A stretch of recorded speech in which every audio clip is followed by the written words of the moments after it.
Hello friends, finish classes YPS में आपका स्वागत है। हम daily current affairs MCQ based cover कर रहे हैं, जिसमें आज हम 28 दिसंबर का करंट कवर करेंगे। आपको बताते चलें जो नए स्टूडेंट हैं उनके लिए कि अगर आपको इसका पीडीएफ चाहिए तो डिस्क्रिप्शन में आपको टेलीग्राम पे लिंक दिया हुआ है, जिसमें जाके आप ज्वाइन कर सकते हैं और आपको सारे पीडीएफ जो प्रीवियस ईयर्स के हमारे लेक्चर हैं और अभी के सारे पीडीएफ आपको फ्री अवेलेबल मिल जाएगा। ये स्पेशल आई थिंक सारे स्टूडेंट के लिए जो भी वनडे एग्ज़ाम्स की तैयारी करते हैं, चाहे वो यूपीएससी हो, चाहे वो पीसीएस लेवल का हो, किसी भी स्टेट के, या एसएससी, सीजीएल, बैंक, पीओ जो भी हैं जिसमें करंट से रिलेटेड क्वेश्चन पूछे जाते हैं, उन सभी के लिए बेहद महत्वपूर्ण है। ठीक, तो आते हैं हम आज के पहले क्वेश्चन पे। पहला क्वेश्चन कह रहा है, हाल ही में किसी देश का नया उपराष्ट्रीय सुरक्षा सलाहकार बनाया गया है? तो किसे बनाया गया है? ये बनाया गया है विक्रम मिश्री को। किसको? विक्रम मिश्री को। विक्रम मिश्री जी कहाँ हैं? ये चीन में जो है भारत के भारतीय विदेश सेवा अधिकारी थे। ठीक, जिसको हम राजदूत बोलते हैं या राजनयिक बोलते हैं, वो भी चीन में रह चुके हैं। ठीक, ये 1989 बैच के आईएफएस ऑफिसर भी हैं। साथ इन्हें इन्हीं हाल में डिप्टी एनएसए बनाया गया है। तो डिप्टी एनएसए अगर बनाया गया है तो इसके पहले डिप्टी एनएसए कौन थे अगर मैं बता दूं, तो पंकज सरन जो थे हैं, ये अभी डिप्टी एनएसए हैं। 31 दिसंबर को ये सेवानिवृत्त हो रहे हैं। तो इन्हीं की जगह पे जो विक्रम मिश्री हैं वो जगह लेंगे। ठीक, अब अगर बात करें कि विक्रम मिश्री अगर नए ये डिप्टी एनएसए बन रहे हैं, ठीक, तो उनकी जगह कौन ले रहा है? तो हाल ही में हमने चर्चा की थी कि चीन का नया जो राजनयिक नियुक्त किया गया है, कौन है? प्रदीप सिंह रावत। इनको हाल ही में चीन का नया राजनयिक नियुक्त किया गया है। ठीक, जो मिश्री का स्थान लेंगे और मिश्री जी यहाँ आ जाएंगे। एनएसए कौन है हमारे देश का? तो एनएसए सबसे पहला ऑप्शन जो है अजीत डोभाल जी हैं। नेक्स्ट क्वेश्चन पे आते हैं। दूरसंचार विभाग द्वारा हाल ही में 5G जो सर्विसेज है उसको 2022 नौ वर्ष में लॉन्च करने का फैसला किया। किन शहरों में सर्वप्रथम लॉन्च किया जाएगा? तो बता दो, आगरा, कानपुर, दिल्ली, इंदौर। तो सी ऑप्शन सही है। किन शहरों की बात करें तो यानी कई शहर हैं जिनमें लॉन्च किया जाएगा। हालांकि दूरसंचार विभाग ने निर्देश दिया कि जितने बड़े शहर हैं, सबसे पहली शुरुआत हम वहीं से करेंगे। तो बड़े शहरों में गुरुग्राम, दिल्ली, बेंगलुरु, कोलकाता, मुंबई, अहमदाबाद, हैदराबाद और पुणे समेत जो भी मेट्रो सिटी हैं, जो बड़े बड़े मेट्रो सिटी हैं, उनमें सबसे पहले ये लॉन्च किया जाएगा 5G टेक्नोलॉजी। ठीक है, ये याद है। नेक्स्ट क्वेश्चन है आपका, किस राज्य सरकार ने ओमिक्रॉन खतरों को देखते हुए एक येलो अलर्ट अभी हाल ही में जारी किया है? वो किया है दिल्ली सरकार ने। दिल्ली के सीएम केजरीवाल ने क्या किया, जो भी हाल ही में बढ़ते मामले हैं, तो उन्होंने 28 दिसंबर को कहा कि दिल्ली में ग्रेडेड रिस्पॉन्स एक्शन प्लान के तहत, ठीक, जीआरपी के तहत एक येलो अलर्ट जारी किया है, जिसमें कुछ प्रावधान किए गए हैं कि कौन कौन सी शॉप बंद होगी और इवेंट के थ्रू क्या क्या चीज़ें बंद करने का निर्देश दिया, वो आप लोग देख सकते हैं। अभी इसमें मैंने पूरा नहीं दिया है कि क्या क्या, क्योंकि मेरे पास नोटिफिकेशन नहीं आया पूरा। नेक्स्ट क्वेश्चन है, हाल ही में किस देशों ने बिना एनओसी के विदेशियों की शादी पर रोक लगा दी? भैया विदेशियों की शादी ही नहीं होगी वहाँ पर, एनओसी दो पहले। तो कौन है? अपना श्रीलंका, सॉरी, जापान नहीं, श्रीलंका है। ठीक, सुरक्षा कारण के हिसाब से इन्होंने एक कानून अनिवार्य कर दिया कि बिना एनओसी के आप कोई भी विदेशी शादी श्रीलंका में नहीं कर सकता। नया कानून कब से प्रभावी होगा? तो ये नया कानून जो प्रभावी होगा वो 2022 से होगा, याद रखना। नेक्स्ट क्वेश्चन है, बैंक ऑफ अमेरिका सिक्योरिटीज़ ने वित्त वर्ष 2022-23 में भारत की जीडीपी जो है वृद्धि दर निम्न में से कितने प्रतिशत रहने का अनुमान लगाया है? तो ये लगाया है 8.2%। कितना? 8.2%।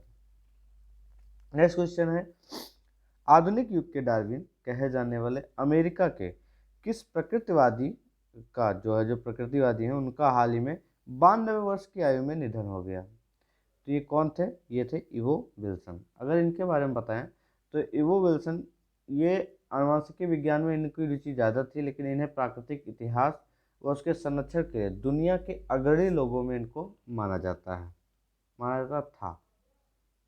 जो ब्रिटिश के प्रकृतिवाद हैं, डेविड एटनबरो, उनके साथ इन्होंने मिलकर भी काम किया है। किसने? इवो विल्सन ने। इनका हाल ही में निधन हो गया। नेक्स्ट क्वेश्चन आते हैं, स्वास्थ्य सूचकांक 2021 में किस राज्य को लगातार चौथी बार प्रथम स्थान प्राप्त हुआ है?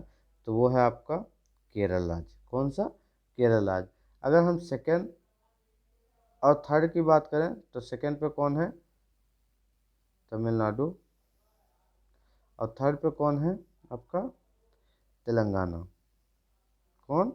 तेलंगाना थर्ड पे है। अगर हम सबसे लास्ट की बात करें कि इस बार सबसे लास्ट क्या रहा, उत्तर प्रदेश का है। उत्तर प्रदेश इस सूची में सबसे नीचे है। अब आप सोच लीजिए, उत्तर प्रदेश का बहुत बुरा हाल हुआ इस सूचकांक में।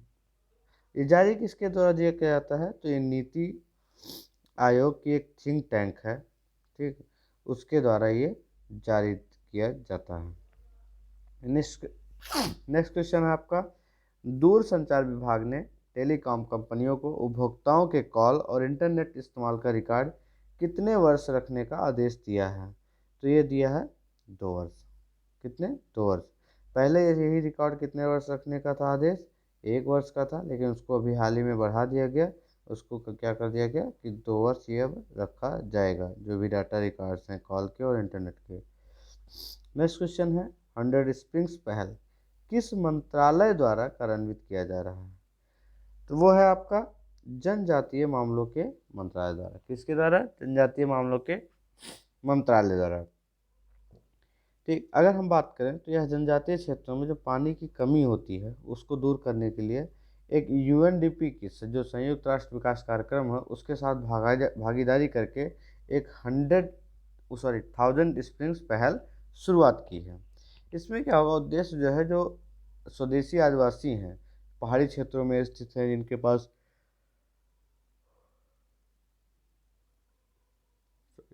जिनके पास पानी की सुविधा नहीं हो पाती है, स्वच्छ जल नहीं प्राप्त कर सकते, जो अदर क्षेत्र में भी रहते हैं, थोड़ा ऊंचाई पर रहते हैं, तो उनके लिए क्या किया गया, इनको ये मतलब स्वच्छ जल की बेहतर सुविधा के लिए, बेहतर सुनिश्चित करने के लिए ये कार्यक्रम स्टार्ट किया गया है। नेक्स्ट क्वेश्चन है आपका, रामोजी फिल्म सिटी कहाँ स्थित है? तो रामोजी जो फिल्म सिटी है ये स्थित है आप कहाँ? हैदराबाद में। यह दुनिया का सबसे बड़ा एकीकृत फिल्म स्टूडियो है। क्या है? दुनिया का सबसे बड़ा एकीकृत फिल्म स्टूडियो है रामोजी फिल्म सिटी। और साथ साथ सिनेमा के जादू के साथ ये भारत का एकमात्र विषयगत छुट्टी गंतव्य है। ठीक, यहाँ हैदराबाद तेलंगाना, यह कहाँ है? यह हैदराबाद और तेलंगाना में भी है, दोनों में स्थित है। ठीक, 1900 कितने 1666 एकड़ में फैला। यह क्या है? यह कब स्थापित किया गया? इसको 1996 में इसको बनाया गया। ठीक, ये स्थापित किया गया। अगर की बात करें तो मुंबई में है आपका कौन सा? फिल्म सिटी मुंबई, जिसको फिल्म सिटी मुंबई, जिसको 1977 में बनाया गया था। लेकिन इसका नाम फिल्म सिटी जो मुंबई है, इसका नाम चेंज कर दिया गया 2001 में। तो क्या रखा गया? 2001 में इसका दादा साहब फाल्के चित्रांगरी कर दिया गया, चित्रांगरी ये नाम कर दिया गया। ये याद रखना कि 2001 में इसका नाम चेंज कर दिया गया। फिर आता है आपका नोएडा फिल्म सिटी, जो यूपी में है। ठीक, 1988 में इसे भारतीय फिल्म निर्माता संदीप मारवाहन ने इसकी स्थापना की है। ठीक, फिर आता है आपका एक MGR फिल्म सिटी। कौन सी? MGR film city. ये कहाँ पे है? अगर हम बात करें तो ये है आपका चेन्नई और तमिलनाडु में स्थित है, जो एकीकृत फिल्म स्टूडियो है चेन्नई और तमिलनाडु का। लेकिन अगर इससे प्रबंधन की बात करें तो प्रबंधन ये तमिलनाडु सरकार द्वारा किया जाता है। स्थापित कब किया गया था? तो ये स्थापित किया गया था 1994 को। नेक्स्ट क्वेश्चन है आपका, किस राज्य द्वारा एयरगन समर्पण अभियान को चलाया गया था? तो ये किस राज्य द्वारा किया गया? ये अरुणाचल प्रदेश के द्वारा। एयरगन समर्पण अभियान है क्या? इसमें यह है कि जैसे अरुणाचल प्रदेश में जो पक्षियाँ थीं उनका अंधाधुंध शिकार हो रहा था, तो इस कारण वहाँ के लोग जागरूक हुए और जो लोग एयरगन रख रखे थे तो उन्होंने अपने स्वेच्छा से क्या किया, अपनी जो एयरगन है उसका आत्मसमर्पण कर दिया, जिससे हम पक्षियों को बचा सकें। तो ये है एयरगन समर्पण अभियान, अरुणाचल प्रदेश में चलाया गया, ये याद रखना। नेक्स्ट क्वेश्चन है, LTE लॉन्ग टर्म इवोल्यूशन, जो मोबाइल में देखते हैं ना लिखा रहता है ऊपर 4G वाले सिम में, जो जब से जियो स्टार्ट हुआ उसके बाद से, विषय में निम्नलिखित में से कौन सा सही है? ऑप्शन है, यह मोबाइल उपकरणों के लिए वायरलेस ब्रॉडबैंड संचार के लिए एक मानक है। दूसरा कह रहा है इसे 5G भी कहा जाता है। ठीक, तो इसमें सही कौन सा है? सही आपका है ऑप्शन ए सही है। क्यों? दूसरा क्यों गलत है? क्योंकि ये 5G नहीं 4G भी कहा जाता है।